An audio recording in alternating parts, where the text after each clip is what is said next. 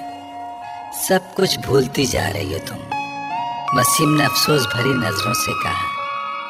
میں نے اس امید میں یہ سوال کیا تھا کہ شاید اس سال تم میں کوئی بہتری آ جائے گی، مگر نہیں، میں نے بیکار سوال کیا۔ امامہ نے اس کے تبصرے کے جواب میں کہا، تمہیں پتا ہونا چاہیے کہ میں تم سے 1 سال بڑا ہوں، تم نہیں، اس لیے اب اپنی ملامتی تقریر ختم کرو۔ وسیم نے اسے کچھ جتاتے ہوئے کہا، یہ ساتھ والے لڑکے سے تعلقات کا کیا حال ہے؟ امامہ کو اچانک یاد آیا، چوچو سے بس کچھ عجیب سے ہی تعلقات ہیں۔ وسیم نے کندھے اچکاتے ہوئے کہا، بڑا عجیب سا بندہ ہے، موڈ اچھا ہے تو دوسرے کو 7ویں آسمان پر بٹھا دے گا، موڈ خراب ہے تو سیدھا گٹر میں پہنچا دے گا۔ تمہارے زیادہ تر دوست اسی طرح کے ہیں، امامہ نے مسکراتے ہوئے کہا، کند ہم جنس باہم جنس پرواز۔ نہیں، خیر ایسی بھی کوئی بات نہیں ہے، کم از کم میری عادتیں اور حرکتیں چوچو جیسی تو نہیں ہیں۔ وہ تو باہر جانے والا تھا نا؟ امامہ کو اچانک یاد آیا۔ ہاں جانا تو تھا، مگر پتہ نہیں، میرا خیال ہے اس کے پیرنٹس نہیں بھجوا رہے۔ حلیہ بڑا عجیب سا ہوتا ہے اس کا، مجھے بعض دفعہ لگتا ہے کہ پیسوں کے کسی قبیلے سے کسی نہ کسی طرح اس کا تعلق ہوگا یا آئندہ ہو جائے گا۔ تم نے دیکھا ہے اسے؟ کل میں باہر آ رہی تھی تو دیکھا تھا، وہ بھی اسی وقت باہر نکل رہا تھا، کوئی لڑکی بھی تھی ساتھ۔ لڑکی؟ جینز وغیرہ پہنی ہوئی تھی اس نے؟ جینز وغیرہ پہنی ہوئی تھی اس نے؟ وسیم نے اچانک دلچسپی لیتے ہوئے کہا، ہاں، مشروم کٹ بالوں والی، فیئر سی۔ عرصہ؟ وسیم چٹکی بجاتے ہوئے مسکرایا، اس کی گرل فرینڈ ہے، پچھلی دفعہ تو تم کسی اور کا نام لے رہے تھے۔ امامہ نے اس کو گھورا، پچھلی دفعہ کب؟ وسیم سوچ میں پڑ گیا۔ 7-8 ماہ پہلے شاید تم سے اس کی گرل فرینڈ کی بات ہوئی تھی۔ ہاں تب شیوا تھی، اب پتہ نہیں وہ کہاں ہے۔ اس بار تو گاڑی کے پچھلے شیشوں پر اس نے اپنے موبائل کا نمبر بھی پینٹ کروایا ہوا تھا۔ امامہ ایک موبائل نمبر دہراتے ہوئے ہنسی، تمہیں یاد ہے؟ وسیم بھی ہنسا۔ میں نے زندگی میں پہلی بار اتنا بڑا موبائل نمبر کہیں لکھا دیکھا تھا، اور وہ بھی گاڑی کے شیشے پر، اس کے نام کے ساتھ۔ یاد تو ہونا ہی تھا۔ امامہ پھر ہنسی۔ میں تو خود سوچ رہا ہوں اپنی گاڑی کے شیشے پر موبائل نمبر لکھوانے کا۔ وسیم نے بالوں میں ہاتھ پھیرتے ہوئے کہا، کون سے موبائل کا؟ وہ جو تم نے ابھی خریدا بھی نہیں۔ امامہ نے وسیم کا مذاق اڑایا، میں خرید رہا ہوں اس ماہ، بابا سے جوتے کھانے کے لیے تیار رہنا۔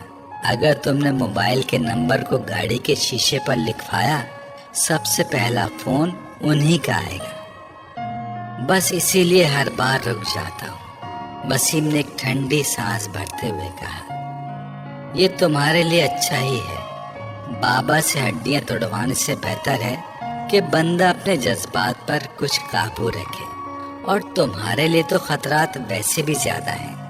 سمیہ کو پتہ چلا نا اگر اس قسم کے موبائل فون کا تو… وسیم نے اس کی بات کاٹ دی۔